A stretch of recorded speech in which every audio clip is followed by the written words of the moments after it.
Knowledge and education अड्डा में आपका स्वागत है। फ्रेंड्स, जैसा कि मैंने आपको बताया है कि मैंने एमबी बुक पब्लिकेशन की जो न्यू एडिशन की बुक है 2019-20 उसमें जितने भी इडियम फ्रेजेस दिए हुए हैं उसका मैंने इस सीरीज़ स्टार्ट किया है। तो इस सीरीज़ में मैं आपको इडियम फ्रेजेस को अच्छे से समझाऊंगा जो कि अब इस बुक में दिया हुआ है। तो आप धैर्य बना के इसको आप देखिएगा। चलिए शुरू करते हैं।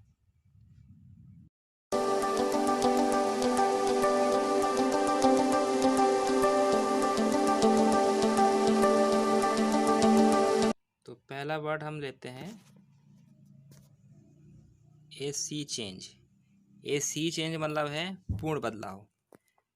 सी जैसे कि सी हम जानते हैं कि सी क्या बहुत विशाल होता है, तो सी से मतलब हो सकता है बहुत बड़ा, चेंज मतलब बदलाव, मतलब बहुत बड़ा बदलाव। तो इसको आप वर्ड से पकड़ सकते हैं। ए सी चेंज मतलब पूर्ण बदलाव या बहुत बड़ा बदलाव। फिर आगे देखते हैं ए सोर पॉइंट।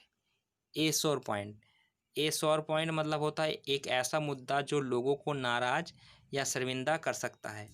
तो सोर मतलब होता है पेनफुल, पॉइंट मतलब मुद्दा, मीन्स ए सोर पॉइंट मतलब ए पेनफुल पॉइंट या एक दर्द, एक जो है ऐसा मुद्दा जो लोगों को नाराज या शर्मिंदा कर दे। तो ये तो आसान ही है, वर्ड्स आप इसको पकड़ सकते हैं।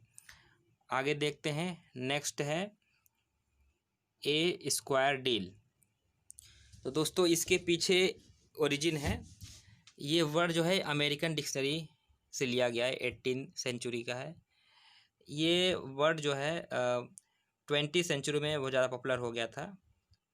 तो इसके पीछे ओरिजिन ये है कि उस समय के तत्कालीन जो प्रेसिडेंट थे थियोडोरे रूजवेल्ट, उन्होंने जो है अपने इलेक्शन कैंपेन में इस मुहावरा, इस इडियम का इन्होंने इस्तेमाल किया था। उन्होंने लोगों से कहा था, वादा किया था कि अगर मैं अगर मैं चुनाव में जीत जाता हूँ, अगर आप मुझे चुनते हैं, अगर मैं प्रेसिडेंट बन जाऊँगा तो आई शिल सी, उन्होंने कहा था I shall see to it that every man has a square deal. मतलब अगर मैं प्रेसिडेंट बन जाता हूँ तो आप सभी के लिए मैं ईमानदारी भरा बर्ताव का रखूँगा, मतलब सबके लिए मैं एक समान नज़रिया रखूँगा, किसी के साथ भेदभाव नहीं करूँगा, स्क्वायर डील रखूँगा आप लोगों के साथ। तो वही तभी से ये मुहावरा बहुत पॉपुलर हो गया है। तो ए स्क्वायर डील मतलब है ईमानदारी भरा बर्ताव या ईमानदारी भरा काम। अगला है स्टैंडिंग जोक।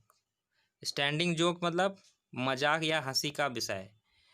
इसको तो वर्ड से पकड़ सकते हैं कि स्टैंडिंग जोक मतलब ऐसा जोक जिसके लिए आप जो है खड़े होके एप्लॉज कर सके, तालियां बजा सके, मतलब मजाक या हंसी का विषय, स्टैंडिंग जोक। नेक्स्ट है about face. About face turn. About face turn मतलब है अपने विचार या दृष्टिकोण में पूर्ण बदलाव लाना है। इसके पीछे कोई ओरिजिन नहीं है, इसको आप ऐसे समझ सकते हैं कि अबाउट फेस टर्न मतलब जैसे कि हम अपने फेस को टर्न कर लेते हैं, तो टर्न करना मतलब कि पोजीशन चेंज करना, ठीक है, मतलब चीज़ों को बदल देना, मतलब अपने विचार या दृष्टिकोण में जब आप बदलाव ला देते हैं तो आप क्या करते हैं, उस अपने विचारों को टर्न कर देते हैं। तो अबाउट फेस टर्न, इसको आप ऐसे समझ सकते हैं। अगला है अबव बोर्ड। अबव बोर्ड, इसको आप ऐसे, इसके पीछे जो है एक छोटा सा ओरिजिन है अबव बोर्ड। इसका मतलब है स्पष्ट एवं ईमानदारी भरा। अबव बोर्ड मतलब ये वर्ड जो है 16th सेंचुरी में पॉपुलर हुआ था। ये इसका इस्तेमाल गैम्बलिंग यानी जुआ का जो खेल होता है उसमें किया जाता है। कि वो गैम्बलिंग में क्या होता था, एक टेबल होती थी, ठीक, बोर्ड मतलब एक टेबल, तो जो ताश के जो पत्ते होते थे तो उस ताश के पत्तों को टेबल के ऊपर रखना पड़ता था, टेबल के नीचे नहीं। टेबल के नीचे यानी अपने पैर के ऊपर रख के, पत्ते को पैर के ऊपर नहीं रखना रहता है, या टेबल के नीचे नहीं रखना। टेबल के नीचे छिपा के पत्तों का रखेंगे तो एक बेईमानी हो जाएगी, आप चीटिंग कर सकते हैं। तो उसमें ये नियम बनाया गया था कि आप जब भी गैम्बलिंग का गेम खेलेंगे तो आप ताश के पत्तों को उस बोर्ड या टेबल के ऊपर आपको रखना पड़ेगा, जिससे कि कोई बेईमानी या चीटिंग ना हो पाए। और इस उस खेल में एक क्लियरिटी रहे, स्पष्टता रहे। तो उसी से ये मुहावरा जो है पॉपुलर हुआ है कि एबव बोर्ड मतलब स्पष्ट एवं ईमानदारी भरा। आगे देखते हैं। नेक्स्ट है आपका अबव पार। अबव पार, तो पार मीन्स होता है फेस वैल्यू ऑफ स्टॉक। पार क्या है? ये जो स्टॉक होता है, जो भी सामान होता है, तो उसकी एक फेस वैल्यू है, मतलब कह सकते हैं उसकी कीमत, मतलब एक स्टैंडर्ड कीमत होती है सामान की। तो अबव पार तो मतलब उस स्टॉक वैल्यू से उस स्टॉक वैल्यू से ऊपर की वैल्यू, मतलब ये कह सकते हैं कि जैसे कि कोई सामान है, उसका एक स्टैंडर्ड रेट है, तो उस रेट से वो नीचे वो सामान नहीं बिकेगा, उस रेट से ऊपर ही आपको सामान को बेचना है। तो अबव पार मतलब होगा साधारण से ऊंचे स्तर का, मतलब एक स्टैंडर्ड रेट है और उस रेट से ऊपर आपको सामान बेचना है। तो अबव पार मतलब है साधारण से ऊंचे स्तर का। आगे देखते हैं। नेक्स्ट है accept the gauntlet. Accept the gauntlet, इसका मतलब है चुनौती स्वीकार करना। तो गॉन्टलेट क्या है? ये गॉन्टलेट जो होता है ये लोहे का बना हुआ एक दस्ताना होता है, ये आयरन ग्लव है। ये इसका इस्तेमाल यूरोप में होता था। जब योद्धा लड़ाई करते थे तो लड़ाई में जाने से पहले वो लोहे के दस्ताने पहनते थे, क्योंकि उनको चुनौती स्वीकार करनी होती थी, शत्रुओं से लड़ना होता था। तो वहीं से ये मुहावरा लिया गया है, एक्सेप्ट द गॉन्टलेट मतलब चुनौतियों को स्वीकार करना। आगे देखते हैं। नेक्स्ट है S of one sleeve. S of one sleeve मतलब एक ऐसी लाभ पहुंचाने वाली चीज़ जिसके बारे में दूसरों को पता ना हो। तो एस ऑफ वन स्लीव मतलब क्या है? एस क्या है? एस जो है एक कार्ड है, जो ताश के पत्ते होते हैं, तो उसी में हाईएस्ट रैंक का एक कार्ड है, ठीक, मतलब वो हाई वैल्यू कार्ड है, तो उसको आप जो है अपने स्लीव में छिपा के रख लेते हैं। और उस मतलब तुर्क का इक्का कह सकते हैं। एक तुर्क का इक्का है जिसको आप अपने हाथ के आस्तीन में छिपा के रखते हैं, और इसका इस्तेमाल जो है लास्ट मोमेंट में आप गेम को जीतने के लिए करते हैं, और किसी को पता भी ना चले कि आपके पास तुर्क का इक्का है। इसीलिए आप कह सकते हैं एस ऑफ वन स्लीव मतलब एक ऐसी लाभ पहुंचाने वाली चीज़ जिसके बारे में दूसरों को पता ना हो। नेक्स्ट है एक्किल्स हिल। दोस्तों ये बहुत ही पॉपुलर मुहावरा है, एक्किल्स हिल। इसका मतलब है कमज़ोर पहलू। इसके पीछे भी एक कहानी है छोटी सी। एक्किल्स हिल ये एंशियंट ग्रीक में एक योद्धा था जिसका नाम था एकिल। मतलब उसको वरदान मिला था कि उसके शरीर में कोई भी हथियार काम नहीं करेगा। वरदान कैसे मिला था कि उसके माता को जो है गॉड ने मतलब उनको दर्शन दिया, तो उन्होंने कहा था एक नदी थी, पवित्र कोई नदी थी, उस नदी में अगर उसको नहला दिया जाए तो उसका पूरा शरीर जो है वो वज्र के समान हो जाएगा। तो उसकी माता ने उस नदी में अपने बालक को यानी एक्किल्स को नहला दिया था, लेकिन उसकी पैर की जो एड़ी है वो पानी में नहीं डूब पाई थी किसी तरह से, और पैर की एड़ी में जो है पानी नहीं लगा था, जिसके वजह से पूरे शरीर में तो उस हथियार का इस्तेमाल नहीं हो, अगर करेंगे तो असर नहीं पड़ेगा, लेकिन जो उसकी जो पैर की एड़ी थी वो एक कमज़ोर पहलू थी, तो उस पर अगर बाण मारे या कोई भी हथियार का इस्तेमाल करे तो उससे उसकी मृत्यु हो सकती थी, उसको हराया जा सकता था। तो जब वो लड़ाई लड़ रहा था युद्ध में, तो शत्रुओं को जो है उसे हराना मुश्किल हो गया। तो किसी को ये बात पता चल गई कि इसकी कमज़ोर कड़ी क्या है, उसकी एड़ी है। तो अगर आप पैर की एड़ी में अगर उस पर प्रहार करेंगे तो उसको हराया जा सकता है। तो वहीं से यह मुहावरा लिया गया है, एक्किल्स हील मतलब कमज़ोर पहलू। नेक्स्ट है आपका एसिड टेस्ट। एसिड टेस्ट, इसको तो आप वर्ड से ही पकड़ सकते हैं। एसिड टेस्ट मतलब तेजाब की परीक्षा, तेजाब वाली परीक्षा, मतलब ऐसी परीक्षा जिसमें आपको तेजाब पे चलना पड़े। तो ऐसी परीक्षा कब होगी? जब वो कठिन परीक्षा आपसे कोई ली जाएगी, तो उसको हम कह सकते हैं एसिड टेस्ट, मतलब कठिन परीक्षा। ओके फ्रेंड्स, नेक्स्ट देखते हैं एडम्स एल। एडम्स एल मतलब पानी, ठीक है। तो एडम्स एल, एडम मतलब क्या है? First man. First man. L मतलब है एक टाइप का बियर है जिसमें अल्कोहल बहुत ज़्यादा होता है, एक टाइप का बियर है। तो एडम मतलब है कि धरती पे आने वाला सबसे पहला मनुष्य। तो सबसे पहला मनुष्य जो कि हमारे भारतीय मैथोलॉजी में जो है मनु को माना गया है पहला मनुष्य। उसी तरह से एडम जो है हमारी धरती का पहला मनुष्य है।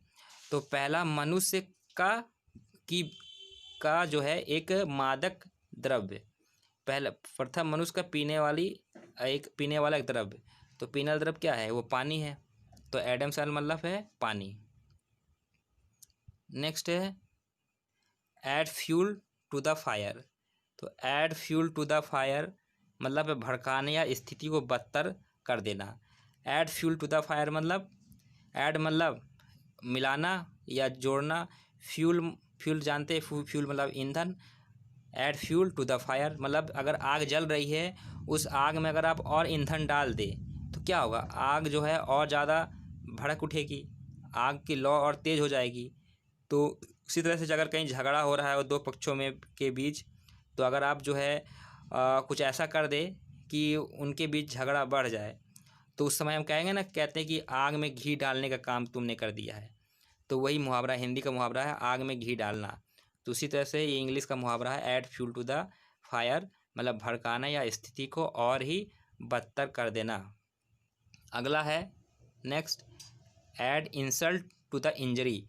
इसका मतलब भी वही है, जले पर नमक छिड़कना या स्थिति को बदतर बना देना। ये दोनों सेम मीनिंग है, add fuel to the fire और add insult to the injury. मतलब जैसे कि आपको अगर चोट लगी है, ठीक, अगर चोट लगी है उसी भी अगर आप कोई इंसल्ट कर दे तो अब कैसा लगेगा? तो कहेंगे ना add insult to the injury, मतलब जले पे तुमने नमक छिड़क दिया है। नेक्स्ट है, देखते हैं, नेक्स्ट है अगेंस्ट द क्लॉक। अगेंस्ट मतलब विरुद्ध, क्लॉक मीन्स घड़ी या समय, यहाँ क्लॉक मतलब समय की बात होगी। तो अगेंस्ट क्लॉक तो मतलब किसी तय समय सीमा के पहले जितनी जल्दी हो सके। तो अगेंस्ट द क्लॉक मतलब है कि जैसे कि मान लीजिए आपको कोई टास्क दिया गया, आपको कोई काम दिया गया कि आपको इसको इतने टाइम में फिनिश करना है, ठीक है, और आप उस तय समय सीमा से पहले उस कार्य को अगर समाप्त कर दे तो हम वहाँ पे कहेंगे कि अगेंस्ट द क्लॉक आपने काम किया है, मतलब समय सीमा से पहले ही आपने उस काम को ख़त्म कर दिया है। नेक्स्ट है अलाइव एंड किकिंग। इसका मतलब होता है सक्रिय एवं स्वस्थ। तो अलाइव एंड किकिंग, अलाइव मतलब जिंदा, किकिंग मतलब किक करना, मतलब जैसे कि आप बहुत एक्टिव होना, आप किक मार रहे हैं, बहुत एक्टिव है, मतलब आप बहुत ही सक्रिय हैं और एकदम स्वस्थ है। इसका मतलब ये होता है alive and kicking means active and healthy. Next देखते हैं ऑल एगॉग। ऑल एगॉग इसका मतलब है आश्चर्यचकित। तो एगॉग मीन्स होता है कि वेरी एगर और क्यूरियस, मतलब बहुत ही उत्सुकता। तो अगर बहुत उत्सुकता के साथ अगर आप कोई चीज़ कर रहे हैं, तो या मान लीजिए आपने कोई ऐसी चीज़ देखा जिसको देख आप बहुत आश्चर्यचकित हो गए, तो वहाँ पे हम कह सकते हैं ऑल एगॉग। ऑल एगॉग मतलब आश्चर्यचकित होना। नेक्स्ट है ऑल एंड सन्ड्री। तो सन्ड्री मतलब होता है ऑफ वेरियस काइंड्स, मतलब भिन्न भिन्न टाइप के, अलग अलग टाइप का, ऑल एंड सन्ड्री। तो इसका मतलब ये हुआ सभी लोग, ऑल एंड सन्ड्री मीन्स सभी लोग। नेक्स्ट देखते हैं all bark and no bite. All bark and no bite मतलब इसका ये मुहावरा हिंदी का है, जैसे कहते हैं ना भौंकने वाले कुत्ते, मतलब ऐसा कुत्ता जो सिर्फ भौंकता हो और काटता ना हो, तो उसी से लिया गया है। ऑल बार्क मतलब जो सिर्फ भौंकता हो, सिर्फ बार्किंग करता हो और काटे ना। इसका मतलब ये होता है कि सिर्फ बातें या धमकी देना, काम नहीं, मतलब सिर्फ धमकी देने वाला और रियल में कुछ कर नहीं सकता, सिर्फ धमकी दे सकता है।